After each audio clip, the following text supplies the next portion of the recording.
à la presse sur des nouvelles accusations.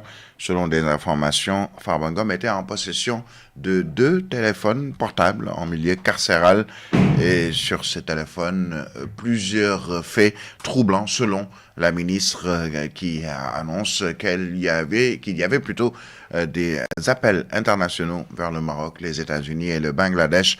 La ministre de la Justice qui a réagi également aux spéculations concernant l'incompatibilité entre l'état de santé de Farba Ngom, maire de Agnam, et sa détention. Elle rappelle que cette question relève exclusivement des professionnels de la santé assermentés et elle fait respecter l'autorité de la loi dans un esprit de zéro tolérance. Vous l'entendrez dans ce journal. En guise de réaction, l'APR estime que la sortie médiatique de Yassine Fall, qui s'est prononcée sur les conditions de détention de Farba Ngom, n'est rien d'autre qu'une hérésie judiciaire et acharnement politique. Le porte-parole de l'APR, Seydou Gueye, a également exprimé sa colère face à ce qu'il considère comme une mauvaise interprétation et des informations erronées concernant le maire des Agnam. L'actualité, c'est également aujourd'hui la demi-finale Sénégal face au pharaon d'Égypte. C'est cet après-midi à 17h hier face à la presse. Le coach de l'équipe nationale ainsi que les joueurs se disent fin prêts pour affronter cette équipe égyptienne. Il s'agira soit d'une revanche ou d'une confirmation. C'est un duel aussi à voir dans le jeu entre Sadio Mané et Mo Salah. À suivre la page Inter, la revue des titres. Ce sera en fin d'édition. Bienvenue à toutes et à tous.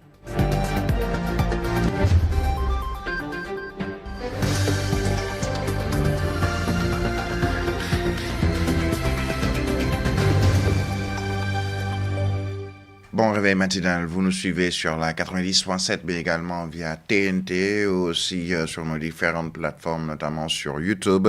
Et vous êtes sur Solo Media Group Africa 7. La ministre de la Justice, garde des Sceaux, Yassine Fall, était hier face à la presse. Et c'était pour revenir sur le dossier Farba Ngom ou Mohamed Ngom de son nom à l'état civil, faisant état de nouvelles accusations qu'elle juge graves. Selon les informations communiquées par la ministre de la Justice, garde des Sceaux, qui avait à ses côtés le porte-parole du gouvernement, Farba Ngom était en possession de téléphones portables en milieu carcéral avec lesquels il aurait échangé avec des journalistes, des responsables politiques, dans le cadre de complots, ce sont ses propos, susceptibles de troubler l'ordre public, partager des vidéos à caractère pornographique même, et passer des appels internationaux, notamment vers le Maroc, les USA et le Bangladesh.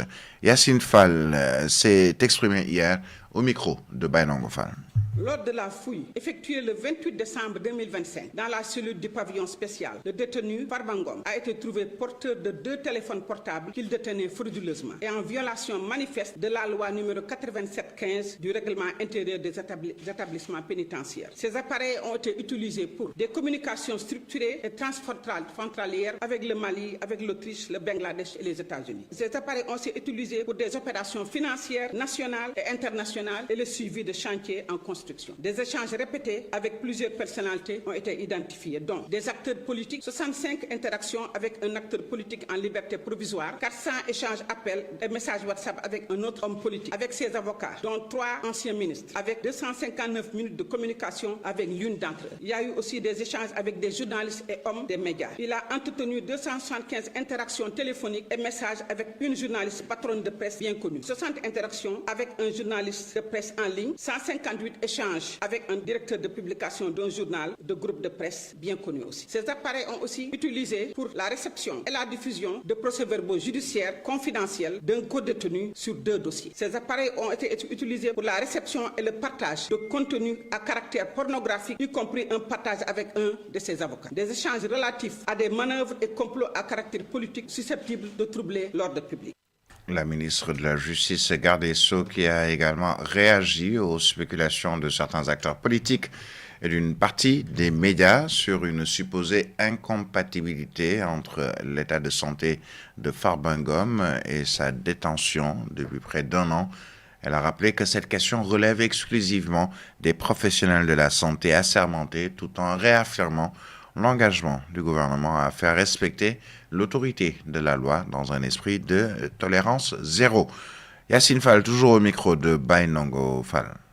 Certains médias faisant état d'une incompatibilité sanitaire avec la détention. Les éléments objectifs relèvent une activité soutenue et constante, incluant des communications multiples, coordination de flux financiers et stratégies diverses. Toute évaluation médicale relève exclusivement des autorités sanitaires compétentes et ne saurait faire obstacle à l'application de la loi. Donc, il ressort de ces faits qui sont susceptibles de qualifications pénales multiples et nous allons demander l'ouverture d'enquêtes approfondies. Je voudrais donc appeler à la vigilance. L'État du Sénégal réaffirme sa tolérance zéro face à la criminalité organisée, aux violations des règles carcérales et à toute tentative d'instrumentalisation politique des faits judiciaires graves. La justice suivra son action avec fermeté, dans le strict respect de la loi et des droits, afin de préserver l'autorité de l'État et la confiance des citoyens.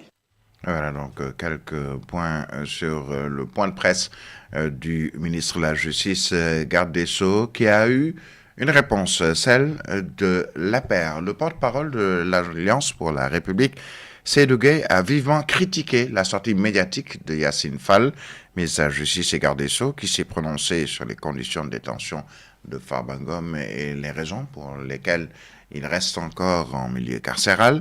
Lors d'une conférence de presse organisée par l'APR, Seydou Gueye n'a pas manqué de décrier ce point de presse de Yacine Fall.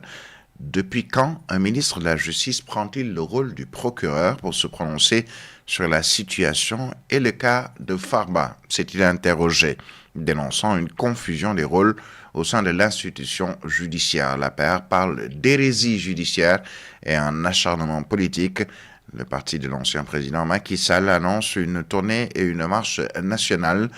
Selon Seydou Gueye, cette décision de maintenir l'honorable député Farba Ngom nous conforte dans notre vision, c'est une citation, dans cette affaire, tout est politique, ce n'est pas une affaire judiciaire de notre point de vue, selon Seydou Gueye, responsable et porte-parole de l'Alliance pour la République, qui fustige une décision surprenante, honteuse et scandaleuse et surtout une hérésie juridique. Le parti de Macky Sall parle de conférence de panique pour essayer d'alourdir des charges, ce que l'APR dénonce hier face à la presse.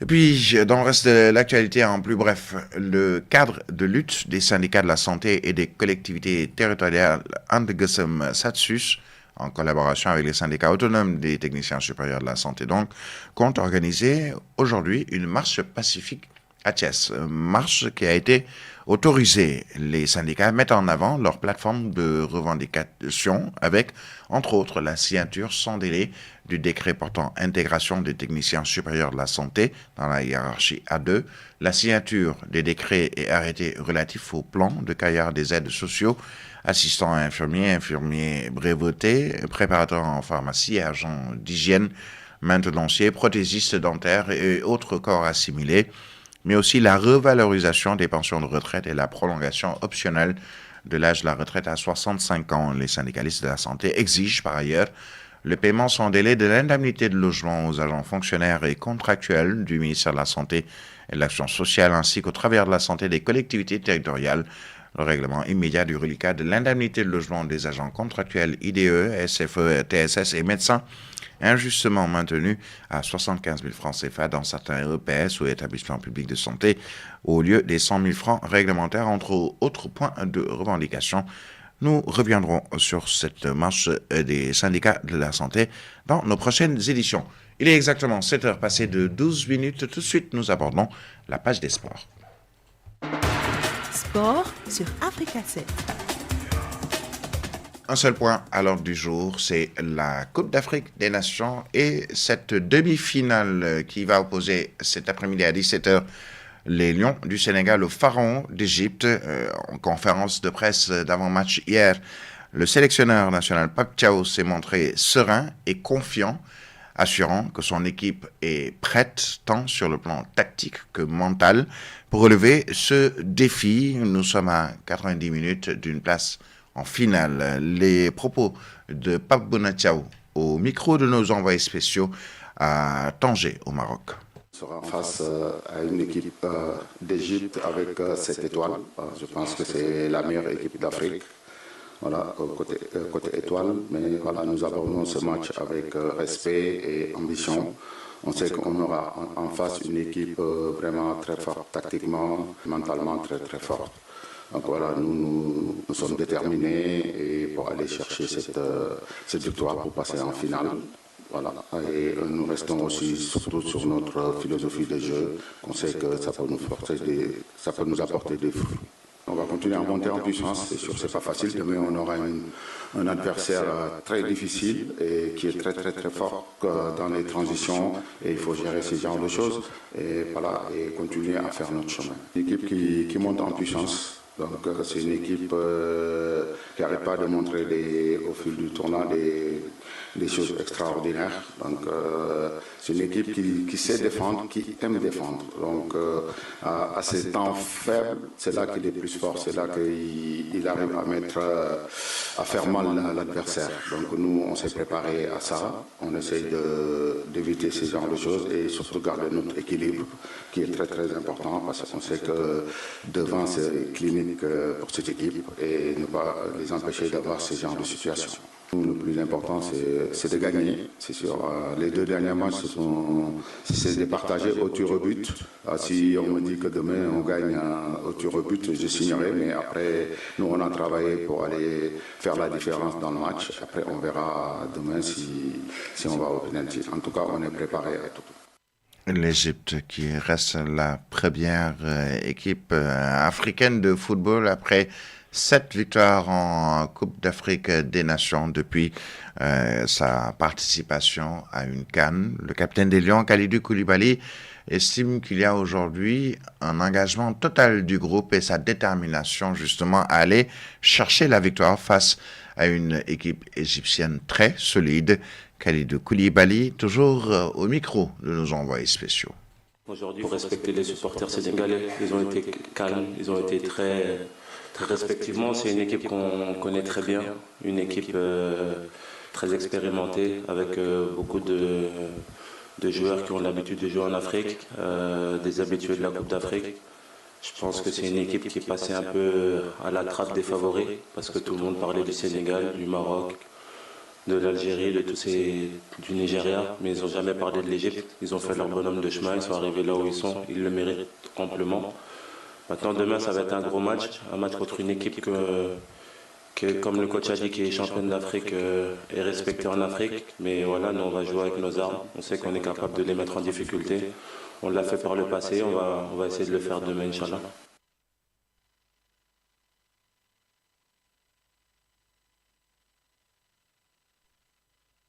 Confiance et rassure et assure. L'équipe est prête aussi bien physiquement que mentalement, malgré cette sélection qui lui fera face, à savoir une équipe égyptienne très mature. Les Lions aussi le sont, selon Habib Diallo, toujours avec nos envoyés spéciaux. C'est une demi-finale, on sait que l'Égypte c'est une très grande nation avec beaucoup d'individualité. Voilà, c'est à nous de bien préparer le match pour faire un gros match demain. Il y a 0 poids sur nous, on reste nous-mêmes, on joue notre jeu. On prépare comme tous les autres matchs, de la même manière. On verra sur le terrain comment ça sera parce qu'ils pourront faire des modifications, mais nous on reste focus dans ce qu'on sait faire. On reste focus dans notre jeu, on ne calcule pas les tirs auto. On sait que là ça va être un très gros match, ça va nous de bien préparer. Malgré son absence lors du match précédent, l'attaquant des Lions, Nicolas Jackson, se montre confiant. Il met en avant l'esprit d'équipe, la préparation collective, mais surtout la détermination du groupe à aller chercher la victoire pour une place en finale de cette Coupe d'Afrique des Nations au Maroc. Avec nos envoyés spéciaux Alamine Senghor et toute l'équipe, je vous propose d'écouter Nicolas Jackson. préparé comme ni ñu préparé match yëpp rek comme match bu passé mais xaw ma sax na suba na li gën a important mooy équipe bi gagné. Nous allons préparer ce match comme tous les autres. Lors du match précédent, je n'ai pas joué et je ne sais pas encore si je jouerai celui-ci. Le plus important reste la victoire de l'équipe car il s'agit d'une compétition. Si l'on se concentre uniquement sur l'individuel et que l'équipe ne gagne pas, cela n'a aucun sens. Notre objectif est simplement de gagner, d'accéder à la finale et nous prions Dieu pour une grande victoire. Chaque match a une préparation spécifique. J'ai déjà disputé de nombreux matchs, aussi bien en club qu'en équipe nationale. Nous nous préparons sérieusement à l'entraînement et sollicitons le soutien divin. Voilà, donc pour ce match, je le rappelle, c'est à 17h en temps universel, Sénégal-Égypte. L'autre demi-finale va opposer le pays hôte, le Maroc, au Nigeria. Ce sera à 20h. Vous aurez les grandes lignes ou les grands moments de ces différents matchs cet après-midi avec nos envoyés spéciaux à Tanger, Al-Amin Senghor et toute l'équipe. 7h passées de 18 minutes. L'actualité hors de nos frontières. Actualité internationale.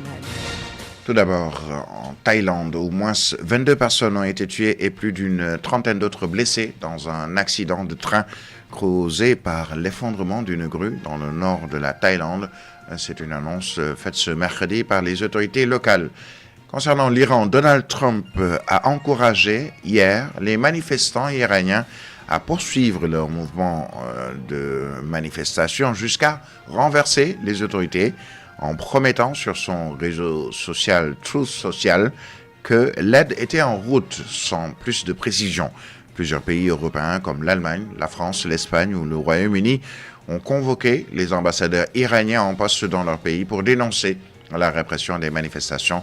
On parle de plusieurs centaines de morts, au moins plus de 10 000 arrestations. Le Venezuela a commencé à libérer des prisonniers américains, c'est ce qu'a annoncé ce mardi un responsable du département d'État, saluant la démarche de Caracas 10 jours après la capture par Washington de Nicolas Maduro. Il n'a pas donné de détails sur la libération de ces prisonniers, ni précisé combien avaient été relâchés. La présidente par intérim vénézuélienne, Delcy Rodriguez, a ordonné la libération de prisonniers à la suite de l'attaque américaine. Par ailleurs, le réseau social X est de nouveau disponible et accessible au Venezuela, après avoir été bloqué pendant plus d'1 an par le président vénézuélien Nicolas Maduro, je le rappelle, capturé par les États-Unis le 3 janvier dernier, selon un constat des journalistes de l'AFP. Et puis au Mali, plusieurs compagnies aériennes ont annoncé ces derniers jours des modifications ou des annulations pures et simples de leurs vols. Air Burkina, Sky Mali, Corsair, tout invoquent des problèmes d'approvisionnement en carburant à l'aéroport de Bamako. Les djihadistes du Djenim liés à Al-Qaïda ont décrété début septembre un embargo sur les importations de carburant dans le pays. Les conséquences sur le secteur aérien sont à ce jour minimes, mais elles pourraient contraindre des compagnies à revoir leur plan de vol. Sachez que le ministère des Transports du Niger a annoncé la suppression totale du droit d'exercer l'activité de transport d'hydrocarbures de 14 opérateurs et le retire des permis de conduire à 19 chauffeurs, tout simplement pour refus de se conformer à une réquisition ordonnée afin de transporter le carburant au Mali, justement, qui subit d'énormes difficultés face à ce manque de carburant. Et nous terminons avec la Cour internationale de justice qui examine en ce moment des accusations de génocide à l'encontre de la minorité musulmane Rohingya. La junte de pouvoir en Birmanie a dénoncé ce mercredi des accusations biaisées et sans fondement dans un communiqué publié par un média d'État. Il a appelé la Cour internationale de justice de La Haye, où les audiences sont débutées depuis lundi, à rendre sa décision en se basant sur les faits et le droit établi dans le strict respect du cadre de la Convention sur le génocide. Pour rappel, la Gambie, ce pays au cœur du Sénégal ou pays d'Afrique de l'Ouest, à majorité musulmane, accuse le pouvoir birman de violation de la Convention des Nations Unies sur le génocide de 1948. 7h22, la dernière note de ce journal, c'est la revue des unes des quotidiens qui nous sont parvenus. Africa 7 La revue de presse.